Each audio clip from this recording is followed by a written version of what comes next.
राधे राधे दोस्तों। मैं उम्मीद करता हूँ आप लोग बहुत अच्छे और मस्त होंगे और राधा रानी की कृपा से आप स्वस्थ भी होंगे। आज का टॉपिक है वर्णमाला पार्ट 3। चलिए स्टार्ट करते हैं। तो पहला पॉइंट है मुख विवर या मुख खुलने के आधार पर स्वर कितने प्रकार के होते हैं। 4 प्रकार में विभाजित किया गया है। पहला है संवृत स्वर, जिनके उच्चारण में मुख लगभग बंद रहता है अथवा मुख द्वार सरकरा रहता है। सरकरा का मतलब होता है नैरो, पतला। ठीक। अब देखिए यहाँ पे संवृत स्वर में कौन आते हैं। ई छोटी बड़ी ई, छोटा ऊ बड़ा ऊ। इसको आप ट्रिक से कर सकते हैं सुई। ठीक। नेक्स्ट है आपका अर्ध संवृत स्वर, जिनके उच्चारण में संवृत की अपेक्षा थोड़ा अधिक मुख खुलता है। तो क्या है कि अर्ध संवृत स्वर में क्या होता है कि संवृत की अपेक्षा थोड़ा अधिक सा मुंह खोलता है। जैसे कि ये आते हैं ए और ओ। तो आप इसे ट्रिक से ओ ए करके याद कर सकते हैं। जैसे कि आपको एक एग्जांपल दे दूँ, आप 2 लोग हैं और कहीं एक आगे बढ़ गया तो आप दूसरे को बोलते हैं क्या, ओए रुक जा मैं भी आ रहा हूँ। वैसे ही आप इसे रिलेक्ट कर सकते हैं। नेक्स्ट है आपका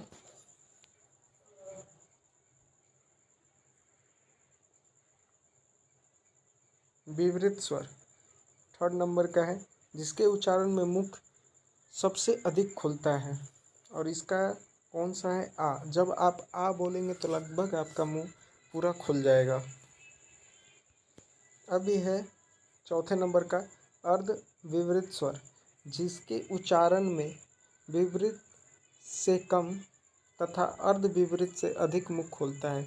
कौन कौन आते हैं ऐसे, अ, ए, औ और ये है आ। ऐसे करके आ लिखते हैं। ठीक। ऐसे रहता है और इसे आगत स्वर कहते हैं और अपवाद भी है, क्योंकि ये जो है ना इंग्लिश से आया हुआ। जैसे कि आप इंग्लिश के शब्दों को लिखेंगे तो इसका प्रयोग होगा। जैसे कि आप बोल दे ऑफिस, ऑफिस। तो जब आप ऑफिस बोलते हैं तो ऐसे आता है। तो ये इंग्लिश से लिया गया है, इसलिए इसे आगत कहते हैं। ठीक। नेक्स्ट है आपका एक प्रश्न हमने दिया है कि निम्नलिखित में से विवृत स्वर है। ऑप्शन ए ई, ऑप्शन बी अ, ऑप्शन सी उ और ऑप्शन डी इनमें से कोई नहीं। तो आपको पता है विवृत स्वर क्या होता है, आ, जो सबसे ज़्यादा मुख भी खुलता है। नेक्स्ट है आपका, यहाँ पे इम्पोर्टेंट मैंने पॉइंट मेंशन किए हैं। पहला पॉइंट है अर्ध स्वर। अर्ध स्वर क्या होते हैं, य और वो। क्यों होते हैं, क्योंकि भोलानाथ तिवारी ने इन्हें देखा कि भाई ये अर्धस्वर की तरह काम करते हैं। जैसे कि आपने कौवा लिखा, कौवा ऐसे करके लिखा, और कभी कभी कौवा आपने ऐसे करके देखा होगा। तो य और वह जो है स्वर को स्वर के जगह पे भी प्रयोग होते, इसलिए इसे अर्धस्वर कहा गया है। नेक्स्ट पॉइंट है कंठ स्वर, अ और आ। ये क्या है कि अ और आ जो है कंठ और जीभ के निचला हिस्सा से मिलकर बना है, इसलिए कंठ स्वर कहते हैं इसे। अब आपको मैंने कल बताया था कि कंठ क्या होता है। जैसे कि आपने नीलकंठ पढ़ा होगा। नीलकंठ किसको कहते हैं, तो महादेव को कहते हैं। तो महादेव के गले में जो ये वाला पार्ट होता है वहाँ पे नीला है, वो होता है कंठ। ठीक। उसके बाद तालव्य तालव्य स्वर आते हैं ई और ई। ये तालु और जीभ्या से बोले जाते हैं, इनके उच्चारण स्थान है आप। ठीक। नेक्स्ट है आपका मूर्धा। मूर्धा यानी मूर्धन स्वर, री।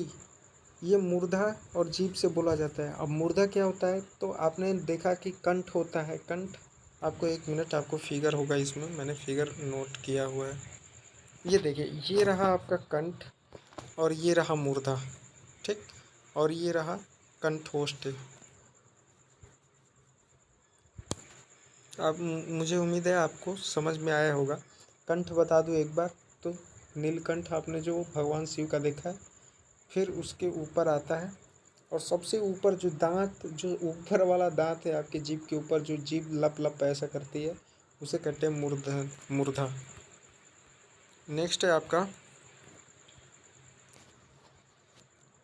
ओष्ठीय स्वर, ऊ और ऊ। क्यों ओष्ठीय? क्योंकि आप ऊ करके बोलेंगे तो आपके ओष्ठ जो है गोलेकार हो जाएंगे। अब देखिए, एक है प्राकृतिक स्वर, अ, ई और ऊ। नेक्स्ट है आपका, नेक्स्ट पॉइंट है उदासीन, शहीद, केंद्रीय स्वर। उदासीन, शहीद और केंद्रीय स्वर, इसे क्या क्यों बोलते हैं? अ है, अ। अब इसे क्यों बोलते हैं? क्योंकि इसका जो मुख जो है खुलने के आधार पे न ज़्यादा खुलता है न कम खुलता है, एक सेंट्रल में है, इसलिए इसे उदासीन और केंद्रीय में रखा गया है। अब देखिए, कंठ ओष्ठीय स्वर क्या होते हैं? अ, औ और औ। कंठ और ओठ दोनों से मिलकर बना है। अब आपको पता है कि अ जो है, अ धन उ से मिलकर बना है औ, और अ धन ओ से मिल बना है औ। अगर प्रोनाउंसिएशन में कोई दिक्कत हो तो माफ़ करिएगा, हमने बचपन से ऐसे ही रटा और पढ़ा है, इस वजह से। नेक्स्ट है आपका कंठ तालव्य स्वर। ए छोटा है और बड़ा है, कंठ और तालु दोनों से मिलकर बना है। अ, ए बना है अ धन ई से मिलकर, और अ धन ए से मिलकर बना है। आपको प्रीवियस क्लास में आपको याद होगा तो इसमें सजातीय और विजातीय जो आपको बताया था, तो वहाँ पे एक्सप्लेन किया था। अगर आपको ये समझ में ना आए तो आप नेक्स्ट पार्ट में जाकर देख सकते हैं। अब देखिए, जो स्त्रीलिंग वर्ग है, वर्ण है छोटी, बड़ी ई और री।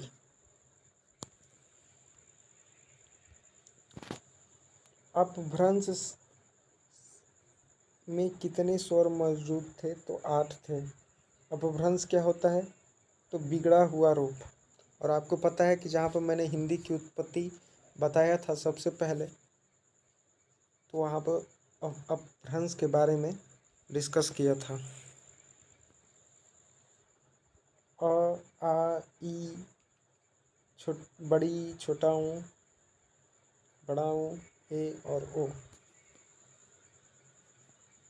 आप इस फिगर को रोक के अच्छे से देख सकते हैं और समझ सकते हैं, ठीक। अब चलते हैं हम व्यंजन की तरफ।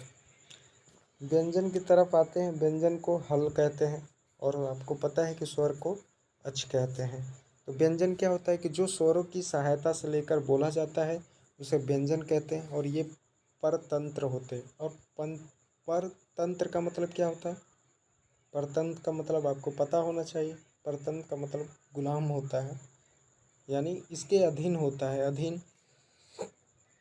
स्वरों की सहायता के बिना व्यंजन को बोला नहीं जा सकता है या उच्चारण नहीं कर सकते। बोलने से सबसे बढ़िया शब्द प्रयोग होगा उच्चारण।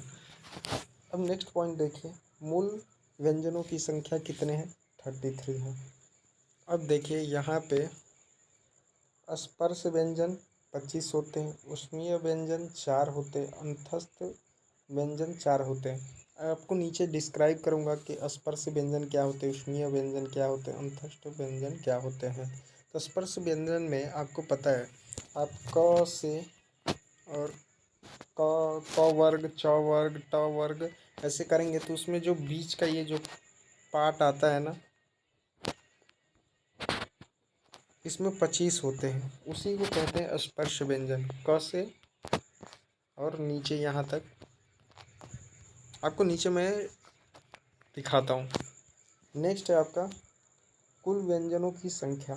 तो कुल व्यंजनों की संख्या पूछे तो 40 होगा, और मूल व्यंजनों की संख्या पूछे तो 33 होगा।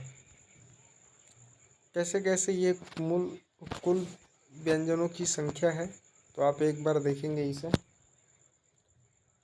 मूल व्यंजन 33 हो गए, संयुक्त व्यंजन 4 हो गए, द्विगुण व्यंजन 2 हो गए और एक विशिष्ट व्यंजन 3। सबको जोड़ेंगे तो 40 होंगे। और विशिष्ट व्यंजन को एक बार यहाँ पे फिर बता दो कि ऐसे करके ये नया बना है, ऐसे करके कुछ दिखता है। आप प्रीवियस पार्ट में जाकर देख सकते हैं।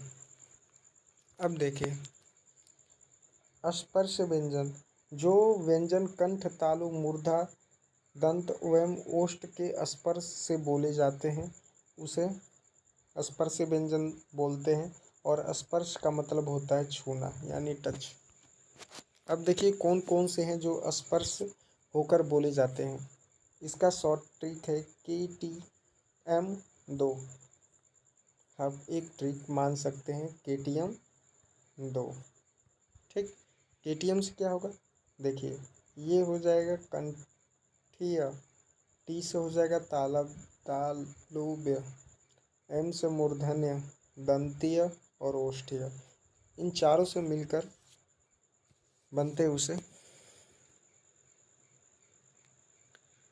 स्पर्शीय व्यंजन कहते हैं। ये रहा स्पर्शीय व्यंजन। क से लेकर अड़ तक तो इसे क वर्ग बोलते हैं। च वर्ग में च से य तक होता है। ट वर्ग में ट से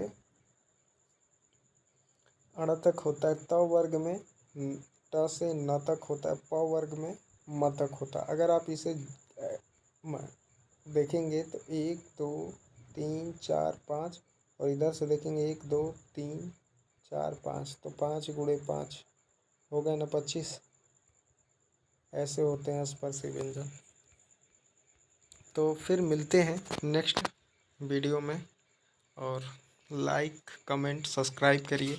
अगर आपको कोई सजेशन देना हो तो आप वो भी दीजिए। और प्लीज़ आपको कैसा वीडियो लगा आप कमेंट करके बताएं। एक बार फिर राधे राधे, धन्यवाद।